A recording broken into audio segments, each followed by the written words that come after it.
নমস্কার বন্ধুরা, সুনিতার হেসেলে সবাইকে স্বাগত। আজ আমি আপনাদের সঙ্গে শেয়ার করব সুজির বাসন্তী পোলাও। এটা কিন্তু সকালের ব্রেকফাস্ট কিংবা ইভিনিংয়ের স্ন্যাক্স হিসাবেও কিন্তু ব্যবহার করা যায়। দেখে নেওয়া যাক কী কী নিয়েছি। এখানে দেখুন, আমি 200 গ্রাম পরিমাণে সুজি নিয়েছি। এখানে একটা বড় সাইজের আলুকে আমি ছোট টুকরো করে কেটে পরিষ্কার করে ধুয়ে নিয়েছি। 1 মুঠো কিশমিশ, কয়েকটা কাঠবাদাম নিয়েছি, ফোড়নের জন্য সর্ষে, তেজপাতা আর শুকনো লঙ্কা। এখানে নিয়েছি 1 মুঠো পরিমাণে চিনেবাদাম, নিয়েছি কয়েকটা কারি পাতা। এবার আমি প্রথমেই ওভেনে একটা কড়াই বসিয়ে দিয়েছি। কড়াইতে দিয়ে দিয়েছি সুজিটাকে আমি প্রথমে হালকা একটু ভেজে নেব। সুজি ভাজার সময় আমি কিন্তু কোনো রকম তেল কিংবা ঘি ইউজ করব না। আমি এই রকম শুকনো খোলাতেই সুজিটাকে হালকা একটু লালচে কালার করেই ভেজে নেব। দেখুন, সুজিটা কিন্তু খুব ভালো করেই ভাজা হয়ে গেছে।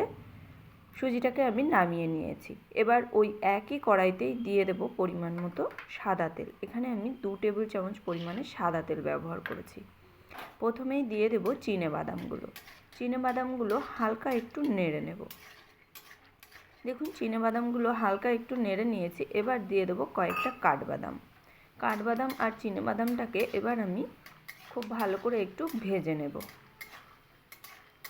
দেখুন, কাঠবাদাম আর চিনেবাদাম কিন্তু খুব ভালো করেই ভাজা হয়ে গেছে। এবার এর মধ্যেই আমি দিয়ে দেব কিশমিশগুলো। আপনারা চাইলে কিন্তু কিশমিশটা আলাদা করেও ভেজে নিতে পারেন, তবে আমি এই একই রকমভাবেই বাদামের মধ্যে দিয়েই ভেজে নিচ্ছি।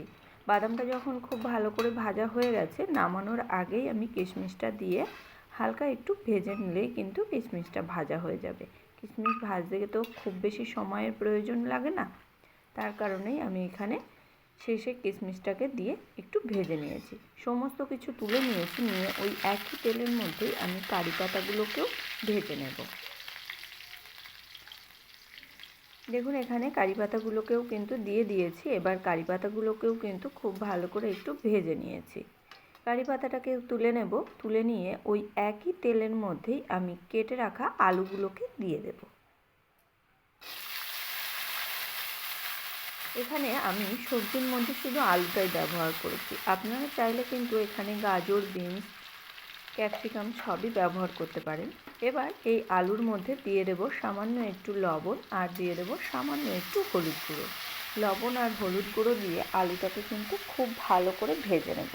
ভাজতেই আলুটা যাতে সেদ্ধ হয়ে যায় সেই রকমভাবেই কিন্তু আলুটাকে আমি ভেজে নিয়েছি। এবার দেখুন, আলুটাকে আমি তুলে নিয়েছি। নিয়ে ওই একই তেলের মধ্যে আমি আরও 1 টেবিল চামচ পরিমাণে ঘি অ্যাড করেছি। এবার এর মধ্যে আমি ফোড়নটা তৈরি করে নেব।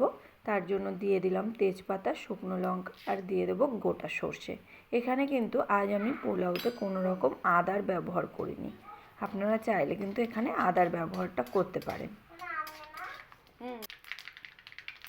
এবার ফোড়নটা কিন্তু ভালো করে ভাজা হয়ে গেছে। এই ফোড়নের মধ্যেই দিয়ে দেব আমি কুচিয়ে রাখা লঙ্কা। এখানে আমি 2টো কাঁচা লঙ্কাকে কুচিয়ে নিয়েছি, সেই কাঁচা লঙ্কাটাকে এখানে দিয়ে দিয়েছি। কাঁচা লঙ্কাটাও তেলের সঙ্গে হালকা একটু ভেজে নেব। ভেজে নিয়েই এর মধ্যে এবার আমি দিয়ে দেব সামান্য একটু হলুদ গুঁড়ো। তেলের মধ্যে হলুদ গুঁড়ো দিলে পোলাওয়ের কালারটা কিন্তু খুব ভালো আসে, সেই কারণে আমি এখানে হলুদ গুঁড়োটা দিয়ে দিয়েছি। এবার ভেজে রাখা আলুগুলোকে দিয়ে দিয়েছি। এবার আলুটাকেও খুব ভালো করে একটু মিশিয়ে নিয়ে এর মধ্যে আমি দিয়ে দেব ভেজে রাখা সুজি। দেখুন, ভেজে রাখা সুজি দিয়ে দিয়েছি। এবার এই সুজিটাকে কিন্তু খুব ভালো করে একটু ভেজে নেব। এখানে আমি প্রায় 3 মিনিট মতো সময় ধরে সুজিটাকে কিন্তু খুব ভালো করে একটু আলুর সঙ্গে ভেজে নিয়েছি।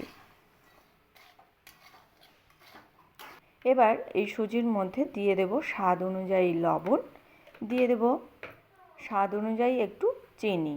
যেহেতু পোলাও রান্না করছি, একটু মিষ্টি মিষ্টি তো ভালোই লাগে, সেই কারণে আমি এখানে 2 টেবিল চামচ পরিমাণে চিনি ব্যবহার করেছি।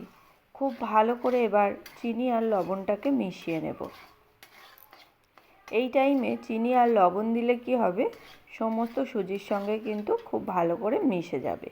এবার আমি একটা বাটিতে অল্প পরিমাণে জল নিয়েছি, নিয়ে এইভাবে অল্প অল্প করে জল দেব। একেবারে কিন্তু খুব বেশি জল আমি দেব না। একবারে খুব বেশি জল দিলে পোলাওটা কিন্তু এরকম ঝরঝরে হবে না। অল্প অল্প করে জল দিয়ে দিয়ে সুজিটাকে কিন্তু অনবরত নাড়তে নাড়তেই রান্না করে নেব। দেখুন আমি আবারও সামান্য একটু জল দিয়ে নিয়েছি। এইভাবে নাড়তে নাড়তেই আমি সুজিটাকে কিন্তু রান্না করে নেব। আর এই অনবরতই নাড়তে হবে, তাই না হলে কিন্তু সুজিটা দলা বেঁধে যেতে পারে। আমি এরকম একই প্রসেসেই আমি সুজিটাকে কিন্তু খুব ভালো করে একটু সেদ্ধ করে নেব।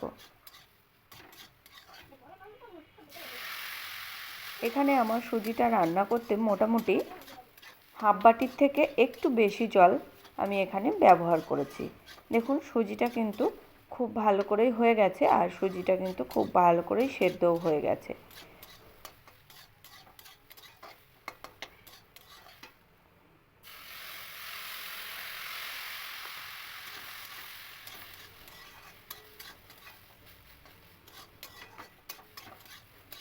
খুব ভালো করে সুজিটাকে আমি মিশিয়ে নিয়েছি। দেখুন সুজিটা কিন্তু অনেকটাই ঝরঝরে হয়ে গেছে। এবার এর মধ্যে ভেজে রাখা বাদাম, কিশমিশ আর কারি পাতা সবই দিয়ে দিয়েছি। খুব ভালো করে সমস্ত কিছু দিয়ে আবারও আমি খুব ভালো করে একটু মিশিয়ে নিয়ে 2 থেকে 3 মিনিট আবারও একটু লো আঁচে নাড়াচাড়া করে নিলেই কিন্তু তৈরি হয়ে যাবে আমাদের সুজির পোলাও। এটা খেতে কিন্তু অসাধারণ লাগে, বানানোও কিন্তু খুবই সহজ আর খুবই চটজলদি এটা তৈরি করে নেওয়া যায়। তাহলে বন্ধুরা, আমার এই সুজির বাসন্তী পোলাওয়ের রেসিপিটি আপনাদের কেমন লাগলো অবশ্যই কিন্তু কমেন্ট করে জানাবেন। যদি ভালো লেগে থাকে তাহলে একটা লাইক করবেন, সাবস্ক্রাইব করে পাশে থাকার অনুরোধ রইল। তাহলে বন্ধুরা, আজকের মতো এই পর্যন্তই।